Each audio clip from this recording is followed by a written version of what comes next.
खुद एतमादी, कामयाबी और इज्जत की सीढ़ियां आपको तभी मिलती हैं जब आपका एटीट्यूड ऐसा बन जाता है कि आपकी टक्कर का इस दुनिया में दूसरा कोई नहीं।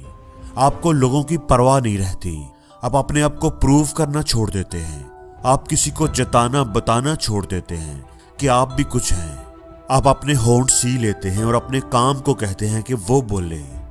आप अपने आप को, अपने काम को इतना बेहतर बना लेते हैं, इस तरह के काम करना शुरू कर देते हैं कि आपका काम लोगों को खींचने लगता है। लोगों को पता चल जाता है कि इस शहर में कोई ऐसा बंदा आ गया है जिसमें कुछ खास है, और लोग अपने आप आपको सर्च करने लगते हैं। तो सबसे अहम बात है आपका एटीट्यूड। आपका एटीट्यूड ऐसा होना चाहिए कि लोगों को नजर आए। शेर अपने एटीट्यूड की वजह से ही जंगल का राजा है। ईगल अपने एटीट्यूड की वजह से ही सबसे ऊपर उड़ता है, क्योंकि दोनों जानते हैं कि अगर हम एवरेज के साथ रहेंगे तो एवरेज ही बनकर रह जाएंगे। ईगल आपको कभी कबूतरों के झुंड में नजर नहीं आएगा।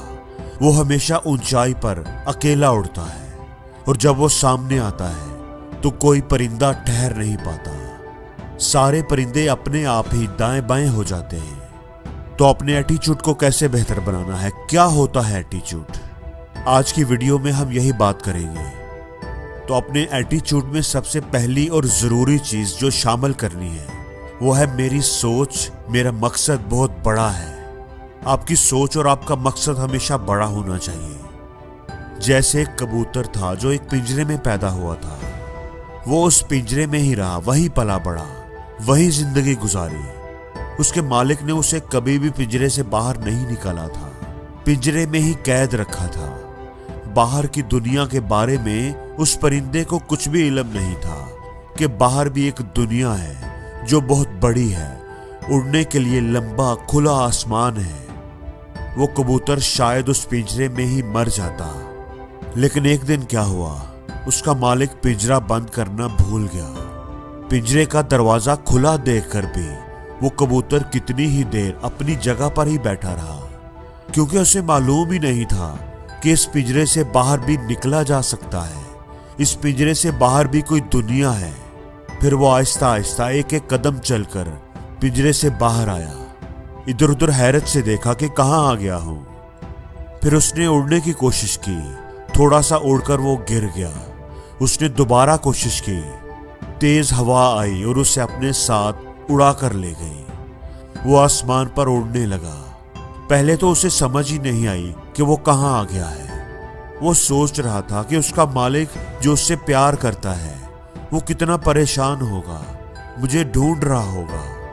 अब वो अपने घर कैसे जाएगा। वो नहीं जानता था कि उसका असल दुश्मन तो उसका मालिक ही था, जिसने सारी जिंदगी उसे पिंजरे में कैद करके रखा, उसको उड़ने से रोका। कितनी ही देर वो कबूतर इधर उधर उड़ता रहा, अपने पिंजरे को जिसको अपना घर समझता था ढूंढता रहा, लेकिन वो उसे कहीं नजर ना आया। थक हार कर वो एक दरख्त पर आकर बैठ गया और रोने लगा। जिस दरख्त पर आकर वो बैठा था उस पर कई परिंदों के घोंसले थे। शाम को जब वो परिंदे लौट कर आए तो उन्होंने उस कबूतर को रोते हुए देखा। सब उसके गिर्द इकट्ठे हो गए और रोने की वजह पूछी। कौन हो भाई, कहां से आए हो, क्यों रो रहे हो। तो उस कबूतर ने सारी बात उन परिंदों को बता दी। सारे परिंदे उसकी बात सुनकर जोर जोर से हंसने लगे, जैसे वो दुनिया का सबसे बड़ा बेवकूफ हो। वो कबूतर तो बेचारा पहले ही परेशान था और जोर से रोने लगा। एक तो मैं पहले ही दुखी हूं और ऊपर से ये सब मेरा मजाक उड़ा रहे हैं। उसे रोता देखकर उनमें से एक बुजुर्ग परिंदा बोला, तुझे रोने की कोई जरूरत नहीं, तुझे तो आज नई जिंदगी मिली है। वो बंद पिंजरा तेरा घर नहीं था, बल्कि तेरे लिए कैद खाना था। उस पिंजरे में तुम्हारे साथ साथ तुम्हारी सारी काबिलियत, तुम्हारी सारी सलाहियतें भी कैद थी।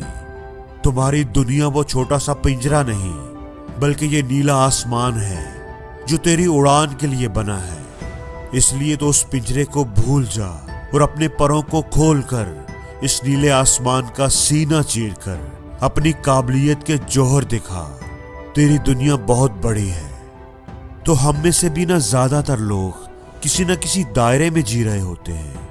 हमें भी चाहिए कि हम उस दायरे का दरवाजा खोलकर बाहर निकल आएं। और जब हम उससे निकलेंगे तो उस दिन हमें पता चलेगा कि इस दायरे से बाहर एक बहुत बड़ी दुनिया है, जहां कुछ भी नामुमकिन नहीं, कुछ भी अचीव किया जा सकता है। तो जब कुछ भी अचीव किया जा सकता है तो फिर हमें छोटा सोचने की जरूरत नहीं। अपनी सोच को बड़ा करो और कुछ बड़ा हासिल करने की कोशिश करो। दूसरी बात जो आपके एटीट्यूड में होनी चाहिए वो है दूसरों की बात सुनना। इस दुनिया में हर कोई चाहता है कि मेरी बात सुनी जाए, मेरे पॉइंट ऑफ व्यू को समझा जाए, मेरे दर्द को महसूस किया जाए। मेरी तकलीफ सबसे बड़ी है, लेकिन उसकी बात कोई नहीं सुनता। यहाँ पर हर कोई अपनी सुनाने में इतना मसरूफ है कि दूसरों की बात सुनने का ना तो उनके पास टाइम होता है और ना ही उन्हें जरूरत होती है।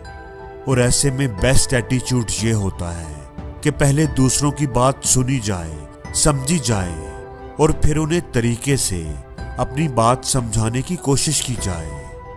जब हम पहल करेंगे, दूसरों को बोलने का मौका देंगे, उनकी बात समझेंगे, तो वो हमारे गर्विदा हो जाएंगे।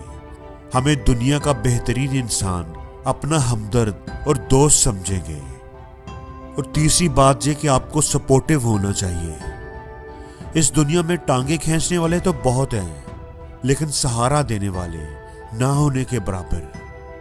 जब कभी आप अपने ख्वाबों का पीछा कर रहे हो और हर कोई आपका मजाक उड़ा रहा हो, आप पर तनकीद कर रहा हो, और वहां पर एक शख्स आकर आपके कंधे पर हाथ रखकर आपका हौसला बढ़ाए, जो कहे कि मुझे तुम पर यकीन है, तुम्हारे सपनों पर यकीन है, तुम उन्हें जरूर पूरा करोगे, तुम कर दिखाओगे।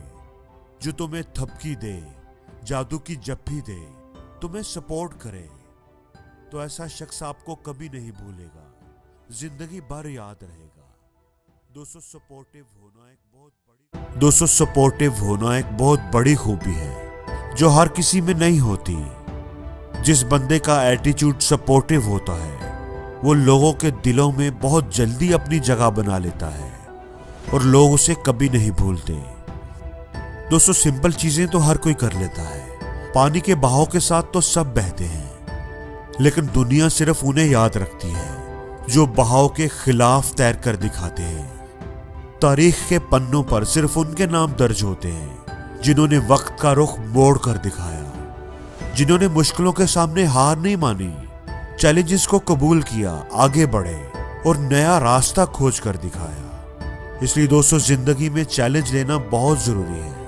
ऐसे लोगों से ही सब प्यार करते हैं, उन्हें अपना लीडर मानते हैं।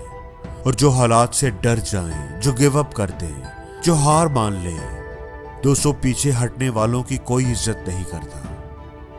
और दोस्तों, एक खूबी, एक एटीट्यूड जो आपके अंदर होना ही चाहिए वो है केयरिंग होना। केयरिंग होना अपने लिए और अपनों के लिए, दूसरों की फीलिंग्स की केयर करना, दूसरों के जज्बात की केयर करना, पसंद नापसंद का ख्याल रखना, अपनों की जरूरतों का ख्याल रखना, उनकी बात को कहे बिना ही समझ जाना।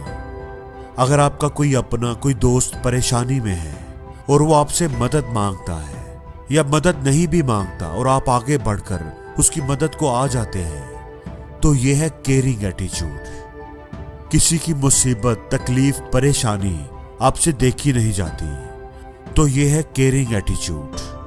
और सबसे बढ़कर यह कि आपको अपनी केयर करनी चाहिए, अपने आप को सबसे ज्यादा अहमियत देनी चाहिए, अपना ख्याल रखना चाहिए कि कोई आपको हर्ट ना कर सके।